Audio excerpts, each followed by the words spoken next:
윤석열 대통령이 새 대통령 비서실장에 국민의힘 정진석 의원을 임명하기로 한 데 이어서 오후엔 신임 정무수석 인선도 직접 발표를 했습니다. 신임 정무수석에는 국민의힘 홍철호 전 의원이 내정됐습니다. 네, 이와 함께 윤 대통령은 앞으로의 국정 운영 방향에 대해 국민에게 더 다가가 소통하고 야당과의 관계에서도 소통에 주력하겠다고 강조했습니다. 취재기자 연결하겠습니다. 강희경 기자. 네, 용산 대통령실입니다. 네, 윤석열 대통령이 오전에 이어서도 오후에도 직접 브리핑에 나섰는데요. 먼저 조금 전 발표된 오후 발표 내용부터 정리해 주시죠. 네, 윤석열 대통령이 오늘 오전에 이어 오후에도 생중계로 참모진 인선을 직접 발표했습니다.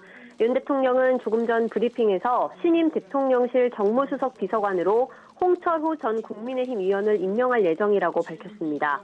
윤 대통령은 홍 전 의원이 역경을 딛고 자수성가한 기업인으로서 소통과 친화력이 아주 뛰어나다고 추천받았다고 설명했습니다.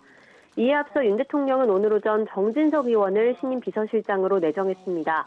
정 의원은 현역 의원인 만큼 의원직에서 사퇴하는 대로 임명 절차를 밟을 것으로 보입니다. 윤 대통령은 정 의원이 15년간 기자로 근무한 뒤 5선 국회의원을 역임한 인물로 우리나라 정계에서 두루 원만한 관계를 하는 것으로 알려져 있다고 소개했습니다. 그러면서 앞으로 모든 분야에서 원활히 소통하며 직무를 잘 수행할 것으로 기대된다고 말했습니다. 윤 대통령 발언 들어보겠습니다.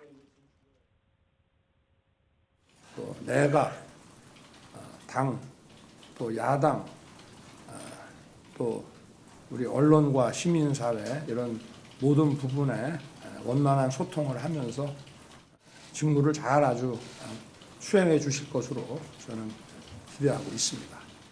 정진석 의원은 여소야대 전국에서 난맥이 예상되는 가운데 윤석열 정부와 대통령을 돕는 게 자신의 책임이라고 느꼈다고 소감을 밝혔습니다.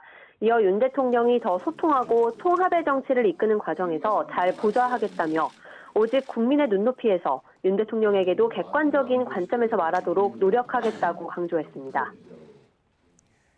네, 윤 대통령이 앞으로의 국정 운영과 소통 방식에 대해서도 입장을 밝혔다고요.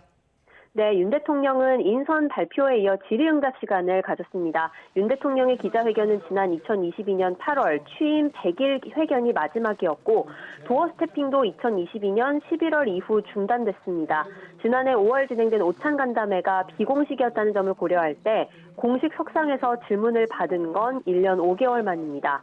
윤 대통령은 먼저 정치하는 대통령이 되겠다고 말한 것과 관련해 앞으로 메시지를 낼 때 평균적인 국민이 이해하고 알기 쉽게 하자는 뜻으로 용산 참모들에게 당부한 것이라고 설명했습니다.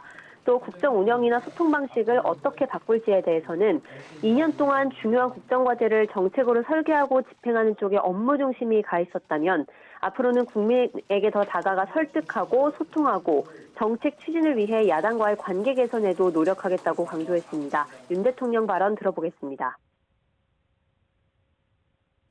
우리가 나가는 방향에 대해서 더 설득하고 소통하고 또 이러한 정책 추진을 위해서 여야 당과의 관계뿐 아니라 야당과의 관계도 더 좀 설득하고 소통하는 데 주력을 하겠다는.